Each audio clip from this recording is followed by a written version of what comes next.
Stick 'em up. You leave her alone! Whoa, you think you're so big? Why don't you just try and take it away from me? Give me that rifle! Give it here! What are you two fighting about? Stop it! You mind me? He ain't gonna seek him! Eric, you stop that now! Watch the ball! Oh my God! What you did, Stop Ingmar? it now! Stop it! You two brats are gonna drive me crazy! Now get down here and clean this mess up! Come back here! You hear me? Come back here! Don't you dare run away from me! You're just trying to drive me crazy, aren't you? I'll beat you within an inch of your life! I wish I'd never had you! Open the door, you hear me? Don't you dare hold me Calm in here! down! You just Mama, wait. quit shouting! The Please neighbors will don't call get the my police hands on you again! two. Open the door! Take it easy, will you? Calm down! Mama, please! Are you trying to kill me? Is that it? Calm down, Mama, please! Kill me, aren't you? Open the door! I'm warning you. You're driving me crazy.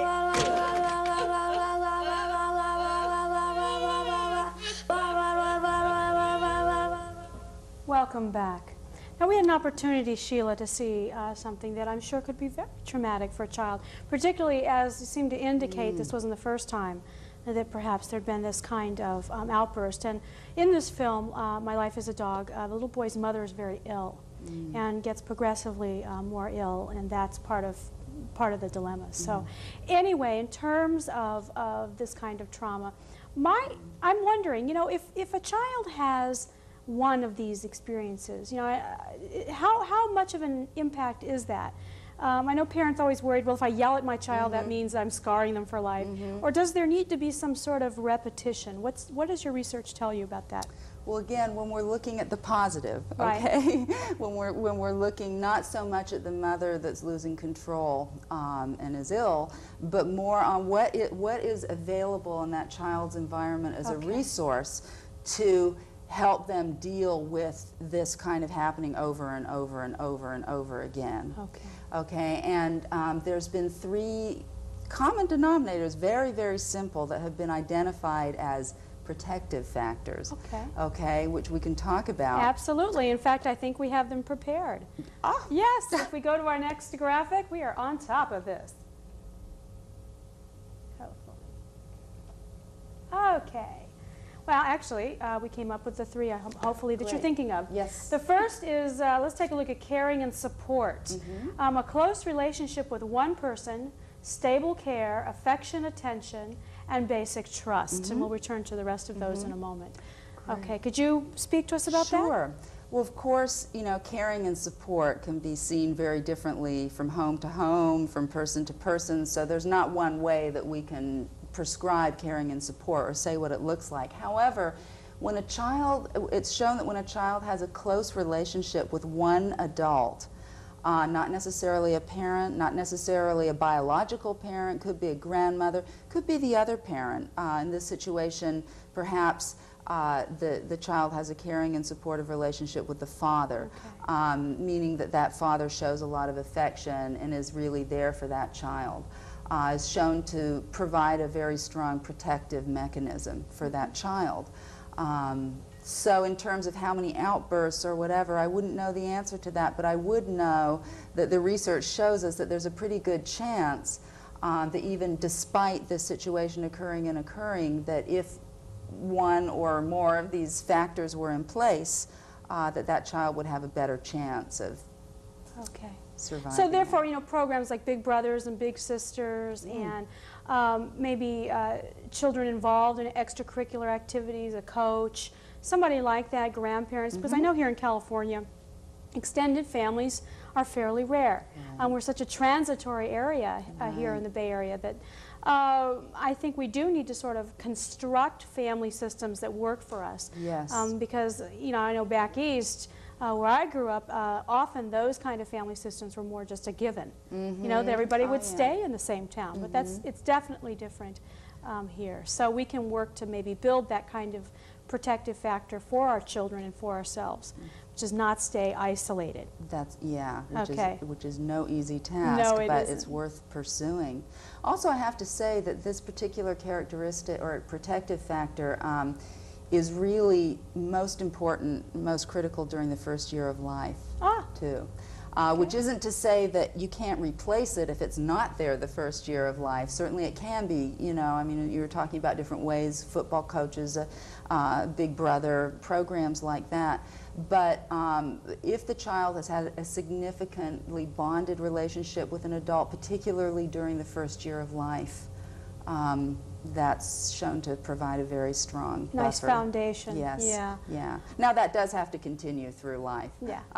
Of course, but that's critical. That element of it is really critical. Let's take a look at our next characteristic, which was high expectations. You mentioned this before the break. Sense of structure and discipline, order and clear expectations, faith, hope and expectations for the future. So in this sort of situation, then it would need to matter, I guess, how I do on my homework. It would need to matter that I go to school, that sort of thing?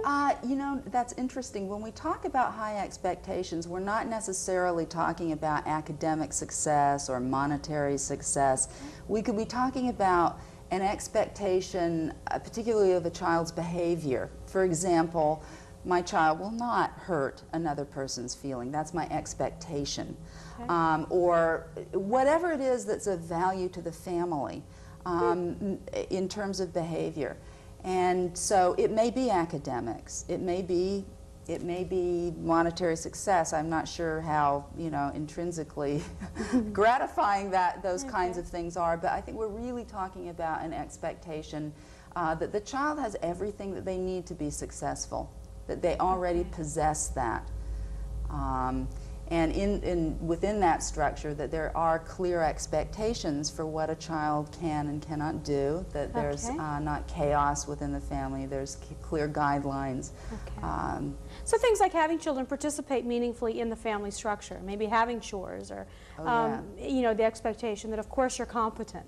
Oh yes. You know. Yeah. Now I know that you know, we need to be careful around this, in that, you know, in some dysfunctional families that I've experienced, children can become overly competent. Yeah. I mean, almost the idea that, you know, parentified. Yes. So we're really looking, I think the key you mentioned was appropriate, maybe age developmentally appropriate expectations. Exactly, and I think that really is an important distinction, because I know that when I talk about high expectations, a lot of parents immediately jump to, but you know, I work with my kid on their homework every day, you know, I expect my child to get straight A's, and could a parent pressure a child too much? And the answer is yes. But that's not what we're talking about. We're really talking about the expectation that you are a capable human being, that you have the resources innately to do whatever it is that you want. Okay, that's a good point. Let's take a look at our next characteristic. Opportunities for participation. You're a valued participant in life and work, domestic responsibilities, encouraging independence, respecting the child's autonomy. So that would require, I think, at some level, our caretakers to have identities. I mean, if I'm going to recognize your identity as separate from mine, that means I need to have a clue about who mine is. Because I think it's very easy for as parents for us to begin to sort of blend into the reality of our children and have difficulty sorting that out. Oh yeah. Oh yeah. There's some really interesting models. One in particular I'm thinking of, the health realization model. You may be familiar with it, Roger Mills, where there's a big emphasis of training on the health of the helper, which could be a parent, could be a teacher, could be a therapist. And so that is really critical. But I think it's interesting, because you were talking about this protective factor before, the importance of having a meaningful means of contributing. Yes. That is just critical I mean, that's seen as a very positive step in, again, buffering children from adverse situations. That there are meaningful ways to participate in the family. You can take that further into the schools. If there's, you know, meaningful ways to participate. I know that a lot of times when we talk to schools, community groups, parents, they say, but there's lots of opportunities. The kids don't like them, you know. And no, you know, I'm sure that that's correct.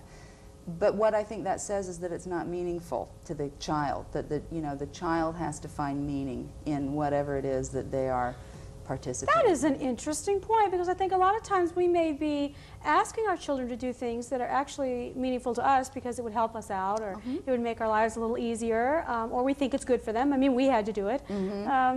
That's a wonderful point. That, of course, requires a conversation, doesn't it? We actually have to sit down with the child or get to know them well enough to know what really gets them going. Exactly, exactly. And so much of an emphasis, well, the thrust of emphasis of my division that I work for in the prevention division is on the importance of communication between parents and child. Absolutely critical. Because what you said just hit it. Yes, we can make all these kinds of assumptions and say, well, the protective factors say, and yet if we're not listening and if we're not communicating with our children, then we're really not understanding. For example, we may care, we may feel tremendously, I may, care, love, support my child. I don't know any parent that doesn't feel that way. On the other hand, is the child perceiving it that way? Is that what they're experiencing? Are they experiencing that you believe in them? That you may believe, oh, I expect everything of my kid, and but they may not be perceiving it that way. So it's just critical to those communication lines. That's a really nice place and a way for us to wrap up. That whole idea that to recognize that even though we love our children and we think they're fabulous, the onus is on us to communicate that. And to communicate it in a way that they can hear it, instead of, well, of course I love you, you should know that, but really finding a way that they get it. I want to thank you for being with us today. This is a very interesting topic. Thank you. Looks like Christmas gift material to me, Oh. my nieces and nephews. I want to thank you for being with us. Join us next week as we address divorce recovery. I'm Mary Crocker Cook. Good night.